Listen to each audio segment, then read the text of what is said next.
today, sound the battle cry. Sound the battle cry. You know, when we read scripture, we see so many battle cries in scripture. There's so much war in the Old Testament. And we see the battle cries in scripture. And it reminds me, it takes me, I can see the two are linked, you know, Anzac Day. It's so much is happening that happens in every war. So today I want to talk to you about the battle cry. We might not be in war physically, but we are in war spiritually. Amen. Amen. The August offensive opened on the 6th of August with an Australian attack on Lone Pine. 4 days of savage fighting secured the area for the Australians at the cost of more than 2,000 casualties. Godley's attack began after dusk that night on the 6th of August. As soon as it was dark, two covering forces moved out to capture the foothills over which two assault columns would move to seize Chinook Bear, Hill Q and Hill 971. Everything went to plan initially. On the right, New Zealand mounted rifle units and the native contingent captured 4 of the 5 key features assigned to them. The 5th, Beauchops Hill, proved tougher to crack. Harry Brown witnessed the power, the war cry of the New Zealand contingent about to attack on the number 3 outpost. And these are his words. At 9 o'clock sharp, the Mounties and the Maori were to charge. Some of the Maoris were to act in conjunction with the Auckland Mounties in the attack on old number 3 outpost. As the sun was setting on Friday the 6th of August, they gathered around their native chaplain in fighting array, and a brief service was held in their own tongue. To me, it was a historic scene. After a few words, the hymn, Jesu, Lover of My Soul, was sung in Maori to a tune of their own. My squadron stood round silent, listening intently. There was something pathetic about the tune and scene that brought tears to my eyes, and yet as we listened, we felt that they and we could go through anything with that beautiful influence behind us. The hymn ceased. There was a silence that could be felt, and then Maori heads were bowed while the native prayer and benediction were pronounced. A brief message was read to the contingent and they dispersed. We all remarking that they could not go wrong after all that grand singing. Later on, we heard the fierce "Committee" come from the same throats resounding from the hill that they had captured. The war cry mingled strangely with the cheers of the Aucklanders. What a great story that is. A war cry is full of richness and depth of meaning, and it's not just meant to spur the soldier on in the heat of battle, but it is also to prepare them for the battle. I want you to note that in that Anzac battle cry was 2 things they did: prayer and praise. 2 things. Heavenly Father, you know, today as we come on this day that we remember the Anzacs, Lord, We want to learn from them what they did, Lord, going into battle. And that was prayer and praise. They went in and you gave them such power to go in and to fight, Lord. And as we look at that for our spiritual battles today, may you show us too, Lord, that we can cry out. We can have our battle cry as we head into spiritual warfare. Father, we just thank you for this message in Jesus' name. Amen. Do you know where our battle cry comes from? I want you to go and look at it when you get home. Ephesians chapter 6 verse 10. And the cry is, be strong in the Lord and in his mighty power. Yes, be strong in the Lord and in his mighty power is our battle cry. And I hear you asking, why? Why do we need a battle cry? Because Paul tells us in Ephesians 6:12, he says, we aren't fighting against human enemies, but against rulers, authorities, forces of cosmic darkness and spiritual powers of evil in the heavens. That's what we're fighting. Now, I not only want you to grasp that our battle is spiritual, but today I want you to grasp that we see a victory because the battle belongs to the Lord. The battle belongs to the Lord. That's what those Maori soldiers were saying that day before they went out. Lord, the battle belongs to you. I want you to open your Bibles, if you have them, to 2 Chronicles chapter 20. I'm sure most of you know this story in the Bible. But in my own words, I'm going to tell it to you. This chapter tells the story of King Jehoshaphat, the king of Judah. God's people came under attack from 3 invading armies all at once. So the king, Jehoshaphat, gathered all the people of Judah, even the women and the children. He gathered them all in the courtyard of the temple in Jerusalem, and he prayed that God would protect his people and not allow these 3 armies to invade their land. And God responded by sending the Holy Spirit to one of the prophets, Jeziel, to speak. And he tells Jehoshaphat and his people, he says, do not be afraid or discouraged by this great army, because the battle isn't yours. The battle isn't yours. It belongs to God. The battle belongs to God. You know what? When we read the whole of Scripture, what we soon realise is that there is this ongoing war, isn't there, between God, the forces of good, and Satan, don't we? The forces of evil. Or as, Star Wars would say, the dark side.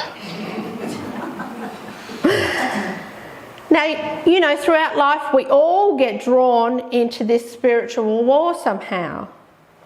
And some of us will rebel and fight for the enemy.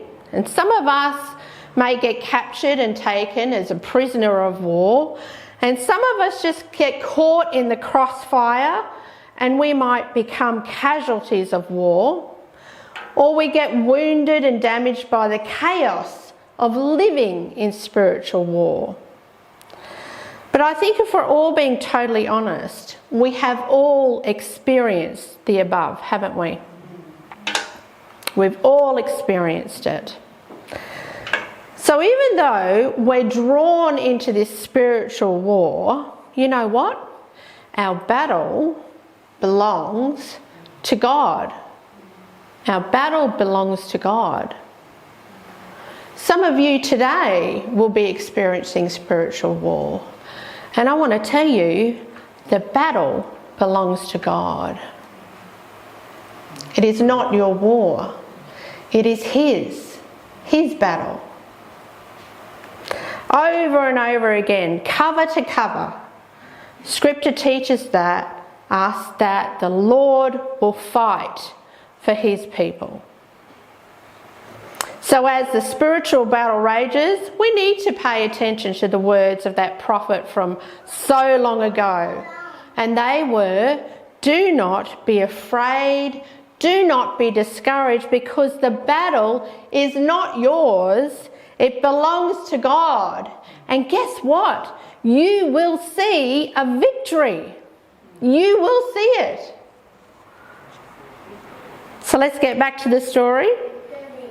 The next morning, the Israelites went out to battle.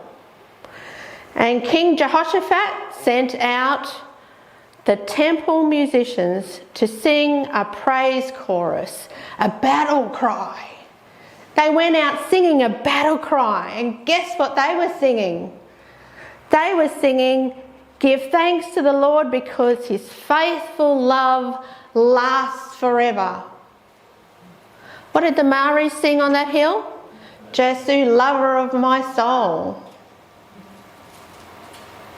The Israelites were singing, "Give thanks to the Lord because his faithful love lasts forever." And when they did that, something amazing happened. We read that the invaders attacked each other and destroyed each other instead of attacking the people of Judah. The battle was won that day. God was the victor. And the first line of attack against their enemies, what was it? Prayer and praise. Prayer and praise. They were the big guns that were sent out first. Prayer and praise. As with the Anzacs, they went forth with prayer and praise on August the 6th. I want us to understand why these two weapons, prayer and praise, are so profoundly powerful in battle. The weapon of prayer. Prayer is about acknowledging your weakness and acknowledging God's power and wisdom. That's what prayer is about. I want you to hear what King Jehoshaphat prayed. Verse 12, he says to the Lord, "We are powerless against this mighty army that is about to attack us. We don't know what to do." He's sounding very vulnerable, isn't he? We don't know what to do, and so, Lord, we are looking to you for help. Now, Jehoshaphat was a powerful king. He was a mighty king. You know, he spent his days building up walls and fortresses in Jerusalem, around Jerusalem, building up such an impressive army. But he had also invested a lot of time and energy in building up the spiritual and moral strongholds among his people. And yet, here he is, being so vulnerable and praying to the Lord, "We are powerless, O Lord, and we don't know what to do. We're looking to you for help." Prayer is a powerful and effective weapon because it teaches us to confess our weakness. That's what the king did, wasn't it? And he sought refuge in God's power and trust in his wisdom, instead of relying on his own strength, power, and wisdom. The second thing our story teaches us is that praise is also a powerful weapon. When the time came for battle, it says Jehoshaphat appointed musicians to play for the Lord and praising his majestic holiness. That's what he wanted out the front of the army. Let's praise the Lord. Let's praise his majestic holiness. And they were to march out before the army. That was their weapon, was praise. Imagine that. And they're singing. They're singing. They got the three mighty armies before them. And out come the Israelites. Can you see that picture? And they're singing. Gosh, if I was the enemy, I'd look at them and go, they're nuts. They're nuts. Can't they see we're all geared up for battle? And they're singing.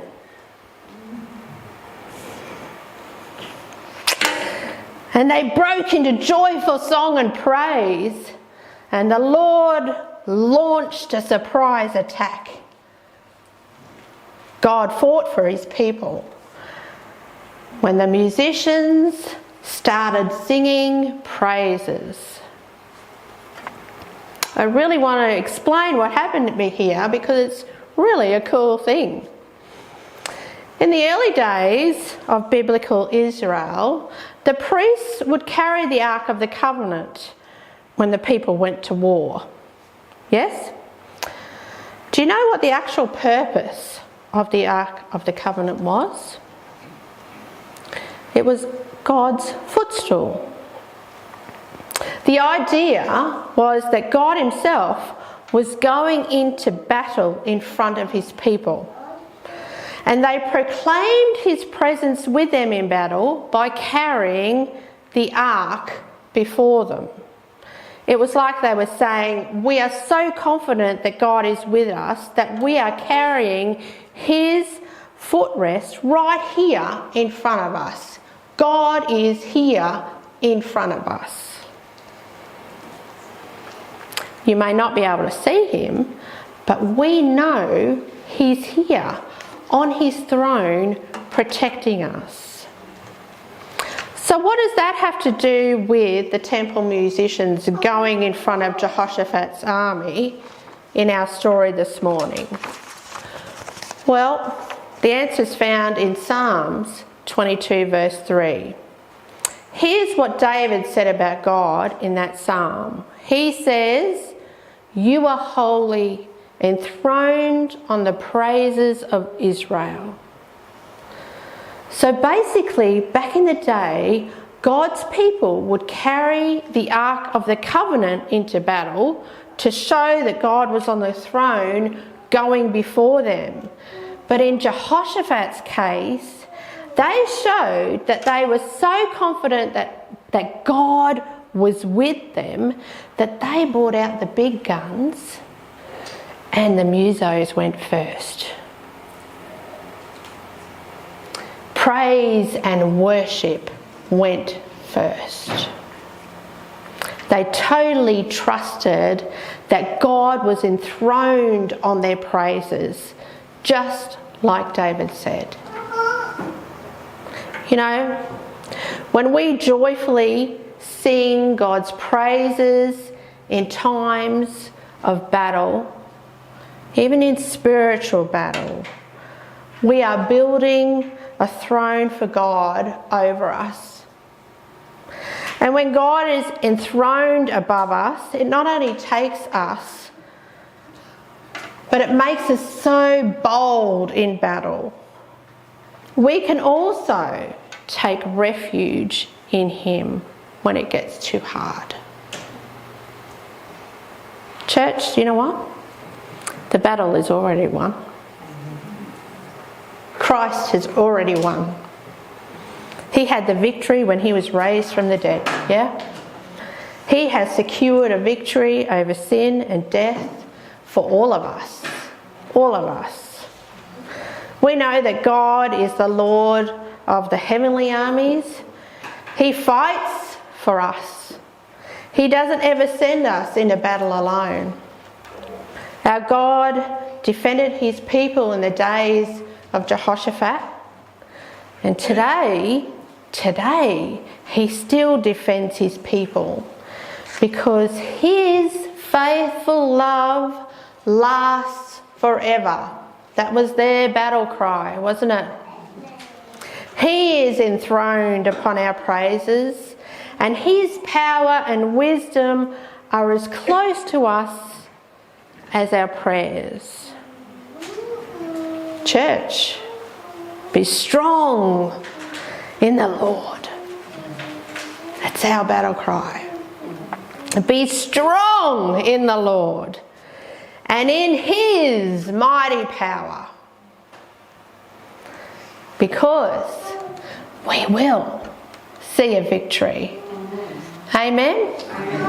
Amen. Lord, I just thank you, Lord, that you are strong. Lord, that the battle is yours.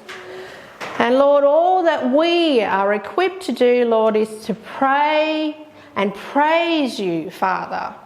And we know that you have won. Lord, for whatever we're going through today, spiritually, Lord, whatever we are going through today, may we just stop, Lord, and just praise you and know that you have it. You've got it. The battle is yours, Lord. In Jesus' name, amen.